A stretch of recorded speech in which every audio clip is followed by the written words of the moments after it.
ہے کرسچن، اگر بائبل خدا کا کلام ہے تو پھر اس میں قرآن کی تعریف کیوں آئی ہے؟ بائبل کے ڈیوٹرونمی 18:18 میں خدا کہتے ہیں میں انہی میں سے ان کے لیے ایک نبی اٹھاؤں گا جو موسیٰ کی طرح ہوگا اور میں اپنی باتیں اس کے منہ میں ڈالوں۔ اب سوچئے موسیٰ کی طرح کون تھا؟ جیسس موسیٰ جیسے نہیں تھے، نہ ان کا پیدا ہونا، نہ ان کی شریعت لانا، نہ ان کی زندگی، لیکن حضرت محمد صلی اللہ علیہ وسلم وہ پروفٹ موسیٰ جیسے دونوں نبی تھے۔ مسیح کو سکھائے گئے انداز میں آپ سب کی سلامتی چاہتا ہوں۔ خداوند کا رحم فضل پیار آپ سب کے ساتھ ہوتا رہے۔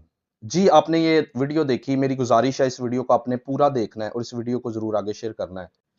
اس بہن نے یہ کہا ہے کہ استثنا 18 باب اور 18 نمبر آیت میں جو بات کہی گئی ہے وہ حضرت محمد کے متعلق ہے، لیکن معذرت کے ساتھ میں یہ جو بات کرنے جا رہا ہوں، جب ہم ان سے یہ کہتے ہیں کہ یہ خدا کا کلام ہے، یہ لا تبدیل کلام ہے، یہ بدل نہیں سکتا، تو پھر یہ زور دیتے ہیں یہ تو منسوخ ہو چکا ہے، یہ تو پڑھنے کے قابل نہیں ہے، اس میں یہ باتیں لکھی ہیں، اس میں وہ باتیں لکھی ہیں، یہ انجیل وہ نہیں جو حضرت عیسیٰ پر نازل ہوئی وغیرہ وغیرہ۔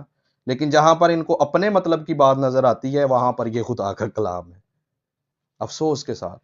چلیں برکیف ہم ان کو تفصیل کے ساتھ جواب دیتے ہیں۔ انہوں نے کہا کہ یہ محمد کے متعلق ہے۔ پہلے نمبر پر آپ نے یہ جو بات پڑھی ہے، آپ نے سیاق و سباق کو کاٹ کر پڑھا، یہ نہیں کہ پچھلی آیات کو آپ نے دیکھا، نہیں کہ بات کیا کی جا رہی ہے، اس کے بیک گراؤنڈ میں خدا بات کیا کرنا چاہ رہا ہے موسیٰ کے ساتھ، تو وہ ہم بات جو ہے وہ بائبل سے دیکھیں گے۔ استثنا 18 باب میں لکھا ہوا ہے یہ تیری اس درخواست کے مطابق ہوگا جو تو نے خداوند اپنے خدا سے مجمع کے دن حورم میں کی تھی۔ اب یہ حورم میں درخواست کیا تھی، اس کو ہم ذرا تھوڑا سا دیکھیں گے۔ حورم میں موسیٰ نے خدا سے درخواست کی تھی کہ ہم تجھے دیکھنا چاہتے ہیں، میں تجھے دیکھنا چاہتا ہوں، لیکن خدا نے کہا کہ تو مجھے نہیں دیکھ سکتا۔ اور اس کی ایک چھوٹی سی مثال میں آپ کو دوں گا۔ کیا ہم سورج کو 10 منٹ تک دیکھ سکتے ہیں؟ 2 منٹ تک دیکھ سکتے ہیں؟ نہیں دیکھ سکیں گے۔ اگر ہم دیکھیں گے، غور کریں گے سورج پر آنکھیں کھول کر، تو ہم کیا ہوں گے؟ ہماری آنکھوں کی بینائی چلے جائے گی، ہم اندھے ہو جائیں گے۔ اسی طرح موسیٰ کو یہ بتایا جا رہا ہے کہ تو مجھے نہیں دیکھ سکتا کیونکہ میں نور ہوں، لہٰذا یہ بات جو موسیٰ نے کی تھی حورم والے دن، اس بات کو خدا یاد کر رہا ہے کہ میں اس جو تو نے درخواست کی تھی اس کو اب یاد کر رہا ہوں، اور میں تیری مانند تیرے بھائیوں میں سے ایک نبی برپا کروں گا۔ یہ جو وعدہ کیا جا رہا ہے یہ اسماعیل کی نسل کے ساتھ نہیں کیا جا رہا، بلکہ یہ اسحاق کی نسل کے ساتھ کیا جا رہا ہے، یعنی کہ جو اوریجنل بلڈ ریلیشن میں ہے اس کے ساتھ کیا جا رہا ہے کہ تیری مانند تیرے بھائیوں میں سے ایک نبی برپا کروں گا۔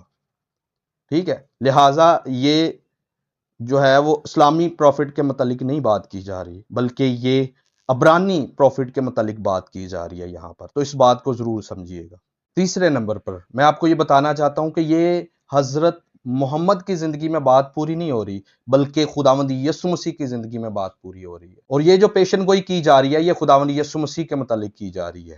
حورم میں جو موسیٰ نے درخواست کی تھی کہ ہم تجھے دیکھنا چاہتے ہیں، لیکن خداوند یسوع مسیح نے زمین پر آ کر کیا کہا کہ جس نے مجھے دیکھا اس نے باپ کو دیکھا، کیونکہ میں اور باپ ایک ہیں۔ لہٰذا خدا نے جب بشریت کو پہنا تو تب اس کی یہ درخواست جو ہے وہ خداوند یسوع مسیح کی زندگی میں پوری ہوتی ہے۔ اور ایک چھوٹا سا موازنہ خداوند یسوع مسیح کی ذات کا اور موسیٰ کی ذات کا وہ آپ کے سامنے میں پیش کروں گا۔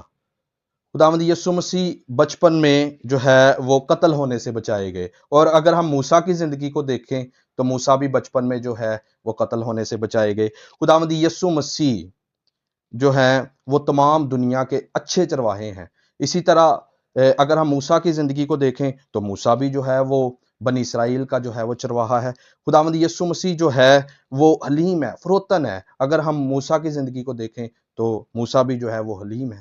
اگر ہم خداوند یسوع مسیح کی زندگی کو دیکھیں تو خداوند یسوع مسیح مصر سے بلائے گئے، اور اسی طرح اگر ہم موسیٰ کی زندگی پر غور کریں تو موسیٰ بھی جو ہے وہ مصر سے جو ہے وہ بلایا گیا۔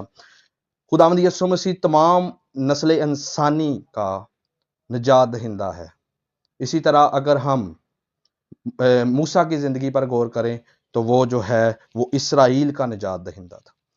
اسی طرح اگر ہم یہ دیکھیں کہ خداوند یسوع مسیح نے 40 دن کا روزہ رکھا تو موسیٰ کی زندگی پر غور کریں تو ہمیں اس بات کا بھی ذکر مل جاتا ہے کہ موسیٰ نے بھی 40 دن کا جو ہے وہ روزہ رکھا تھا۔